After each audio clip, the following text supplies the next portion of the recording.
Dios les bendiga.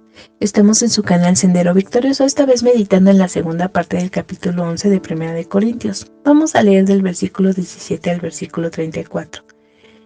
La palabra de Dios dice así: abusos en la cena del Señor. Pero al anunciaros esto que sigue, no os alabo porque no os congregáis para lo mejor, sino para lo peor. Pues en primer lugar, cuando os reunís como iglesia, oigo que hay entre vosotros divisiones, y en parte lo creo. Porque es preciso que entre vosotros haya disensiones, para que se haga manifiesto entre vosotros los que son aprobados.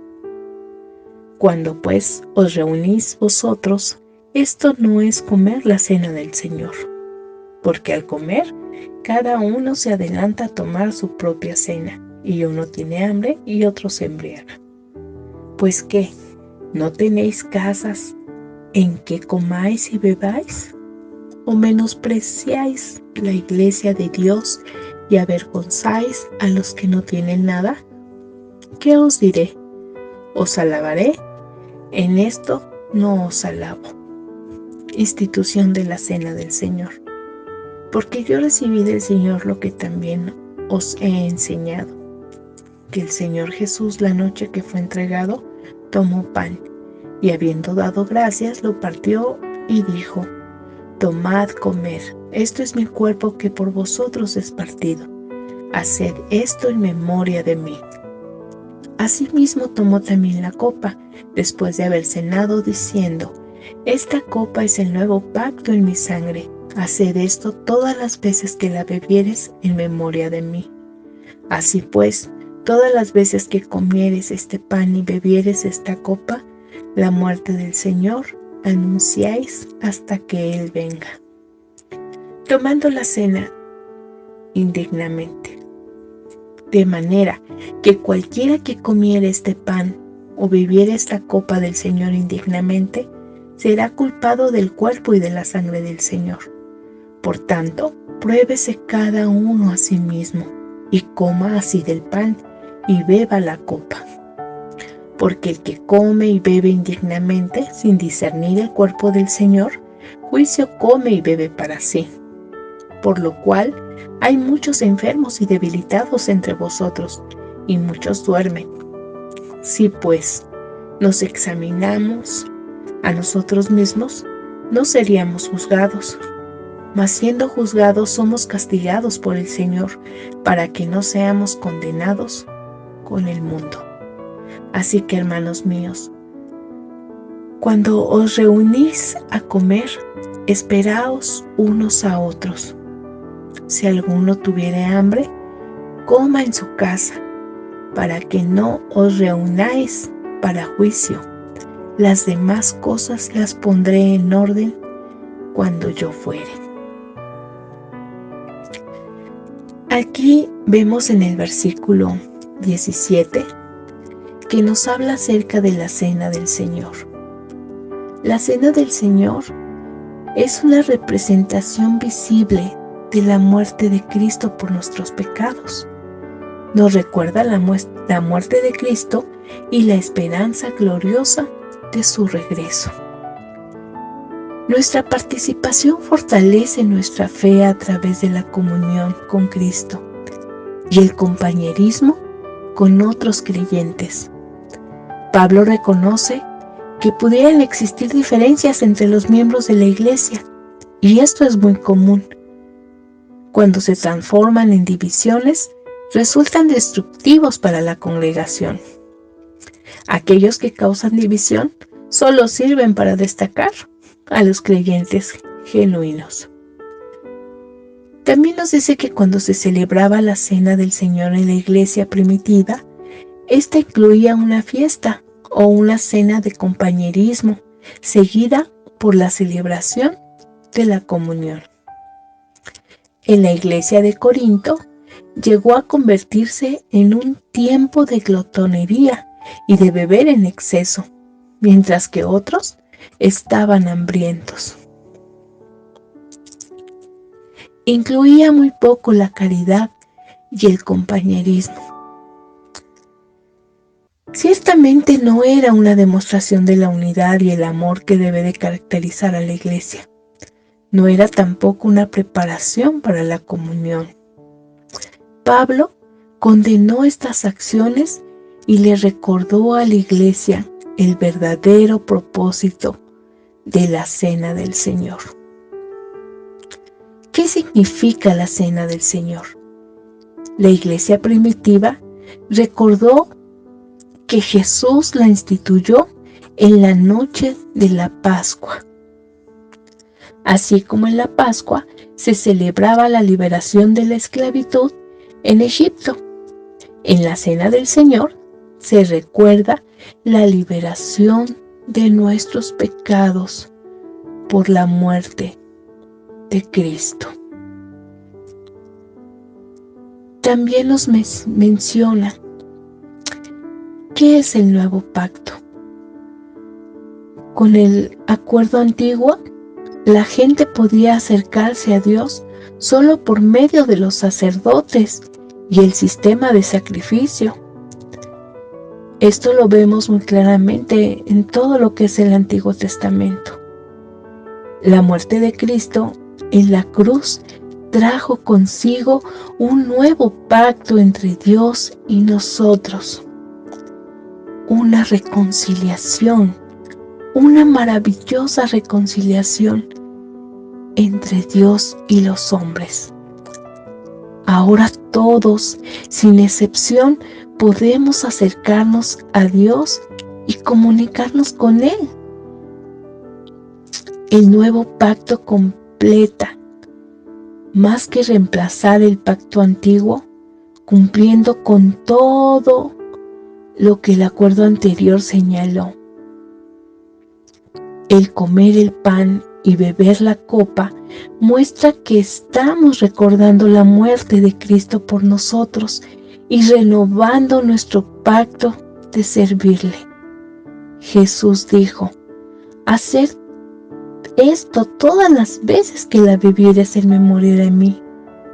¿Cómo debemos recordar a Cristo en la Cena del Señor? Pues pensando en lo que Él hizo y por qué lo hizo. Si la Cena del Señor solo se convierte en un ritual y nada más, o en un hábito piadoso, va a dejar de recordarnos a nuestro Señor y de recordar su verdadero significado. Pablo da instrucciones específicas relacionadas con la forma en que se debiera celebrar la Cena del Señor. Deberíamos participar en la Cena del Señor con una actitud de arrepentimiento, porque recordamos que Cristo murió por nuestros pecados.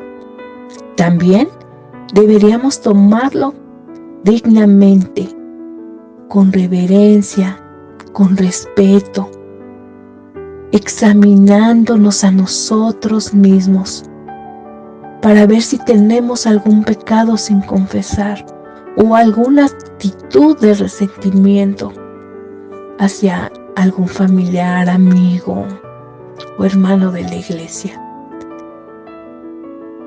¿Estamos preparados y listos para hacerlo, hermanos? Deberíamos considerar a otros también.